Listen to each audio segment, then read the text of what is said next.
SIAM Balochistan की credibility क्या है, वो है क्या उनको इतना इख्तियार हासिल है कि वो अपने कमरे से निकल के दूसरे कमरे में मुज़ाकरात के नाम पे इन्होंने क्या किया, ज़हीर बलोच के लिए इन्होंने मुज़ाकरात किए हमारे साथी बलोच यकजहती कमेटी के साथ। ये डी चौक पे ये रेड जोन में इन्होंने मुज़ाकरात की कि 15 दिन में ज़हीर बलोच को हम छोड़ देंगे और इसी के साथ दिगर जो होगा उन पे बात होगी, मगर 15 दिन शायद महीना पूरा हो गया। क्या सरफराज बुख्ची की ज़बान पे यकीन कौन करता है, ज़िया लांगो की ज़बान पे यकीन कौन करता है? ये तो वो लोग हैं मुस्तरद शुदा लोग, अगर आप इसको अपने मल्ले में खड़ा करिए कौंसलर भी ना जीत सकते। इनको तो जोर जबरदस्ती ला कर आवाम पे मुसल्लत किया जाता है। जिनके पास इख्तियार है, जो इख्तियार रखते हैं, वो अनासिर आके वो लोग आके मुज़ाकरात करें। इतने बड़े मुतालबात तो नहीं है, कत्लेआम किया गया जवानों का, क्यों उनके मुकदमे दर्ज नहीं हो रहे?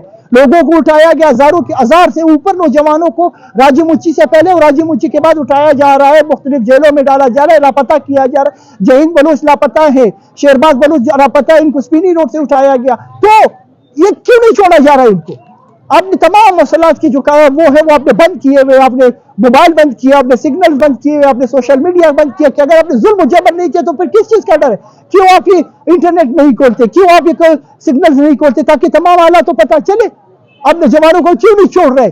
सिर्फ ये है कि मुतालबात उतने सख्त मुतालबात नहीं है, सिर्फ और सिर्फ ये है कि ज़िया लांगो, सरफराज बुख्ची और इनके जो आका है जिन्होंने इनको यहाँ पे जबरदस्ती वज़ीर आला बनाया है, ये लोगों की अना का मसला है।